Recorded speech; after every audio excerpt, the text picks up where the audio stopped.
Bismillahirrahmanirrahim. Hadislar toplumi. Namazning o'qilish shakli va arkonlari. 1329-hadis. Sanim ibn Abdullah radhiyallohu anhu ibn Umar radhiyallohu anhumaning mundaq deganligini rivoyat qildi. Payg'ambar sallallohu alayhi vasallam namozga turganda ikki qo'lini mo'risiga qadar ko'tardi. Ondan keyin Allohu akbar deb namozni boshlaydi. Ruku qilgandimi va rukudan beshini ko'targandimi qo'lini shunday ko'tardi. Ammo secdadan beshini ko'targanda qo'lini ko'tarmaydi. Muslim 390-hadis. 1330-hadis. İbn Jurayj mundaq deydi. Men Nafi'dan İbn Ömer birinchi qatim qo'l ko'tarishda qo'lini keyingilarga qaraganda egizroq ko'taramdi deb so'rasam, u yo'q, hammasi da o'xshash ko'taradi dedi. Uningga undaq bo'lsa, menga ko'rsatgan dedim, u emchikining udulini yoki emchikining to'yini ko'rsatdi. Abu Davud 741-hadis. 1331-hadis. Nafi' mundaq deydi. İbn Ömer radhiyallohu anhuma namoz o'qirganda ikki qo'lini ko'tarib Allohu akbar deb namozni boshlaydi. Rukuga borganda va rukudan beshini ko'tarib Sami Allohu liman hamida deganda qo'lini yana ko'taradi. 4 rakatlik namozning o'rtasidagi tashahhuddan keyin 3 rakatga turgandami qo'lini yana ko'taradi. Va payg'ambar sallallohu alayhi vasallamning namozni shunday o'qiganligini so'zlab beradi. Buxoriy 739-hadis. 1332-hadis. Yana bir rivoyatda Abdullah ibn Umar radhiyallohu anhumaning namozni yuqoridagi hadisda bayon qilingan o'xshash o'qiganlik rivoyat qilingan va uningda u namozini tugatgunga qadar rukudan ilgariki har takbirda qo'lini ko'taradi deyilgan. Abu Davud 722-hadis. Albani sahih degan. 1333-hadis. Alqama mundaq deydi. Abdullah ibn Mas'ud men sizlarga payg'ambar sallallohu alayhi vasallamning namoziga o'xshash namoz o'qib beray deb namoz o'qirdi va butun namozda qo'lini faqat bir qatimni ko'tardi. Nasai 1058-hadis. Albani sahih degan. 1334-hadis. Abu Hurayra radhiyallohu anhu jamoatga imom bo'lib namoz o'qib berdi. U har qatim ruku sajdaga borganida va uningdan bosh ko'targanida Allohu akbar deydi. Namozni tugatgandan keyin men aranglarda payg'ambar sallallohu alayhi vasallamning namoziga o'xshash namoz o'qigan birdan-bir kishi deydi. Buxoriy 785-hadis. 1335-hadis. 1337-hadis. Abu Hurayra radhiyallohu anhudan mundaq rivoyat qilindi. Payg'ambar sallallohu alayhi vasallam sajdaga borganda Allohu akbar deydi. Tirmizi 254-hadis. 1338-hadis. Vail ibn Ujr radhiyallohu anhu mundaq deydi. Men payg'ambar sallallohu alayhi vasallamning namoz o'qirganda qo'lini qulqining undilg'ish ko'targanligini ko'rgan edim. Keyin qitim kelganimda sahobalar burnus va qalin kiyimlarini kiyib olgan bo'lib, namoz o'qirganda qo'lini ko'ksiga ko'targanligini ko'rdim. Abu Davud 728-hadis. 1339-hadis. Vail ibn Ujr radhiyallohu anhu mundaq deydi. Men qishda payg'ambar sallallohu alayhi vasallamning qishga kelgan edim. Sahobalarning qishlik kiyim kiyib olgan bo'lib namozda qo'lini ko'targanligini ko'rdim. Abu Davud 729-hadis. 1340-hadis. Vail ibn Ujr mundaq deydi. Men payg'ambar sallallohu alayhi vasallam bilan birga namoz o'qidim. U namoz o'qirganda Allohu akbar deb qo'lini ko'tardi. Ondan kiyimning ikki peshini imlab, o'ng qo'li bilan so'l qo'lini changallab tutgan holda qo'lini qo'rishtirdi. Ondan ruku qilganda bo'lsa, ikki qo'lini chiqarib ko'tardi. Rukudan beshini ko'targanda qo'lini yana ko'tardi. Undan keyin sajdaga boradi. Sajdaga borganda yuzini ikki qo'lining oraliqqa qo'yadi. Sajdadan beshini ko'targanda qo'lini yana ko'tardi. Toki namoz oxirlashguncha mush shaklda o'qiydi. Muhammad mundaq deydi. Men bu hadisni Hasan ibn Abu Hasanga deb bersam, u payg'ambar sallallohu alayhi vasallam namozni shundoq o'qiydi, biroq qo'l ko'tarishni ba'zilar qiladi, ba'zilar qilmaydi dedi. Abu Davud 723-hadis. 1341-hadis.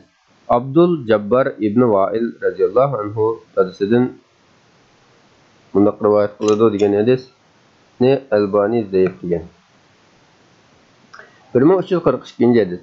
Yana bir rivoyatda payg'ambar sallallohu alayhi vasallam takbir bilan tang qo'lini ko'tardi deyilgan. Abu Davud 725-hadis. 1343-hadis. Yana bir rivoyatda agar 2 rakatdan keyin tashahhudda o'ltirsa, o'ng putini tiklab, so'l putining ustida o'tiradi, 2 qo'lini 2 yo'tsa qo'yadi va o'ng qo'lining barmoqini duo uchun ko'taradi deyilgan. Nasoiy 1159-hadis. Albani sanadi sahih degan. 1344-hadis. Malik ibn Uwayris radhiyallohu anhudan bunday rivoyat qilinadi. Payg'ambar sallallohu alayhi vasallam namoz o'qirganda ikki qo'lini qo'l-qo'l ko'taradi. Rukuga borgandimi va sami Allohu liman hamida deb rukudan beshini ko'targandimi shunday qiladi. Muslim 391-hadis. 1345-hadis. Yana bir rivoyatda sajdadan beshini ko'targandimi shunday qiladi, ya'ni qo'llarini ko'taradi deyilgan. Nasoiy 1146-hadis. 1346-hadis.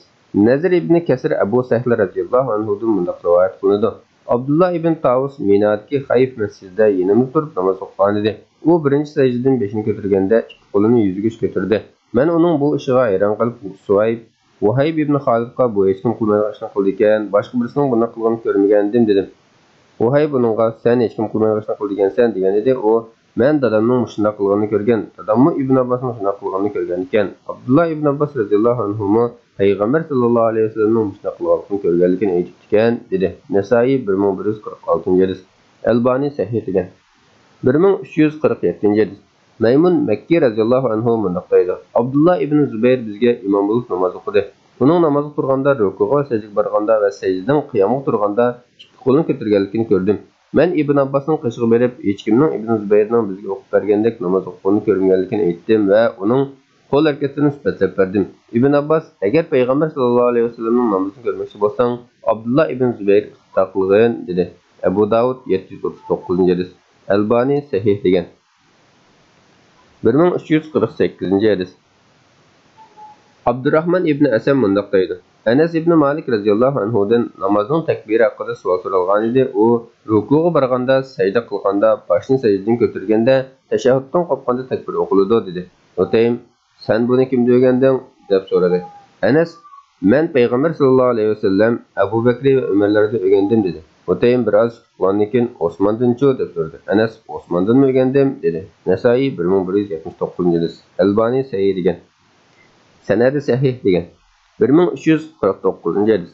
Ali ibn Husayn ibn Ali ibn Abi Talib bunday deydi. Payg'ambar sallallohu alayhi vasallam rukuga borganda va rukudan beshini ko'targanda Allohu akbar deb qo'lini ko'taradi. U toki vafot bo'lguncha namozni mushakil o'qigan. Malik 166-hadis. 1350-hadis. Imron ibn Husayn radhiyallohu anhudan bunday rivoyat qilinadi. Mening bu asr kesim bor edi. Payg'ambar sallallohu alayhi vasallamdan namozni qanday o'qishni so'rasam, u o'rtirib o'qi, o'rtirolmasang o'ltirib o'qi, o'ltirolmasang jonchi etib o'qi dedi. Buxoriy 1117-hadis. 1351-hadis.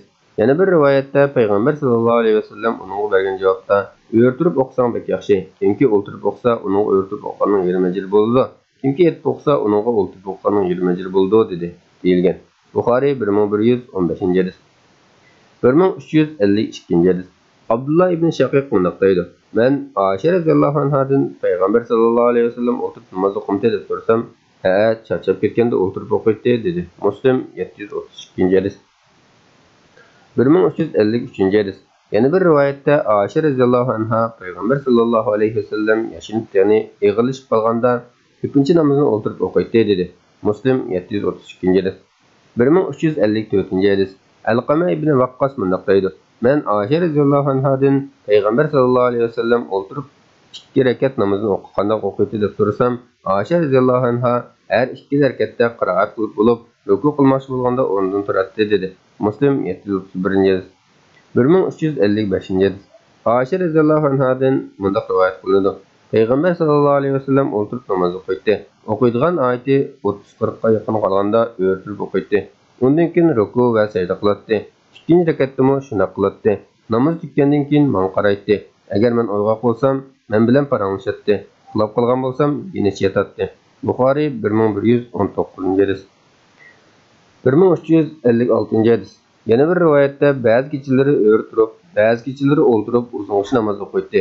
Agar o'ltirib o'qigan bo'lsa, ruku va sajdani o'rtirib qiladi. Agar o'ltirib o'qigan bo'lsa, o'ltirgan pet qiladi deyilgan. Muslim 730-hadis. 1357-hadis. Ummu Salama radhiyallohu anhadan bunday rivoyat qilinadi. Peygamber sallallahu aleyhi ve sellem vafatıga az qolgan vaqtda farz namazdan boshqa namozlarning ko'pinchisini o'ltirib o'qigan bo'lib qolgan edi. Nasoiy 1653-hadis. 1358-hadis.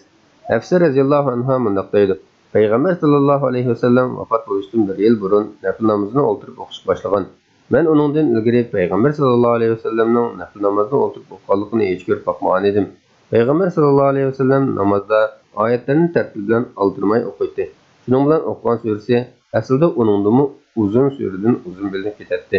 Muslim 733-hadis. 1359-hadis. Abdullah ibn Amirdan mundaq rivoyat qilinadi. Peygamber sallallahu aleyhi ve sellemning namozni o'ltirib o'qigan kishiga o'ltirib o'qigan namozning yarim ajri beriladi deganlikni anglab qashqa kelsam, o'ltirib namoz o'qitib ekan. Qo'limni muborak pesha qo'ydim. Muslim 735-hadis. 1360-hadis. Yuqorqi hadisning davomida mundaq kelgan. Shuning bilan Peygamber sallallahu aleyhi ve sellem: "Ey Abdullah, nimandaq qilasan?" dedi. Men: "Ey Rasulullah, sening o'ltirib o'qigan namoz, o'ltirib o'qigan namozning yarim ajri berildi deganingni anglab, yananga kelsam, o'ltirib namoz o'qitibsan" desam, Peygamber sallallahu aleyhi ve sellem: "Shundaq, lekin men hech biringlar o'xshamayman" dedi. Muslim 735-hadis. 1361-hadis. Ummu Qays binti Mehsandan mundaq rivoyat qilindi. Peygamber sallallahu aleyhi ve sellem yaşınıp tini eğilishib qolgan vaqtda namoz o'qiydigan yerga to'rik bekitib olgan bo'lib, o'rtirish eg'ir kelsa, shuningga yo'linib namoz o'qiydi. Abu Davud 948-hadis. Albani Sahih degan. 1362-hadis. Abu Azim Sahl ibn Said radhiyallohu anhuning mundaq deganligini rivoyat qildi.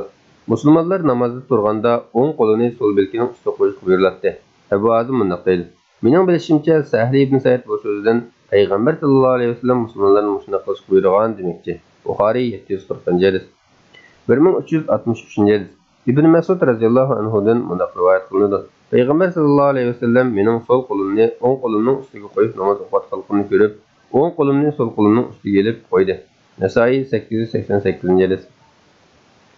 1364-hadis. Abu Juhayfa radhiyallohu anhu Ali radhiyallohu anhuning mundaq deganligini rivoyat qiladi. Qo'lini ustiga qo'yib, kindikining ostida tutish sunnatdir. Abu Davud 756-hadis. Rezin.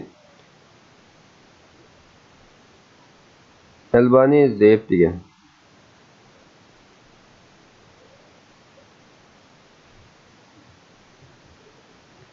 1368-hadis. Ammar ibn Yasir radhiyallohu anhu mundaq deydi: "Men Peygamber sallallahu aleyhi ve sellemning mundaq deganligini anladim. Bir kishi namozdan qaytadi-yu, o'qigan namozining savobidan faqat 10dan biri, 9dan biri, 8dan biri, 7dan biri, 6dan biri, 5dan biri, 4dan biri, 3dan biri yoki yarmi qoladi."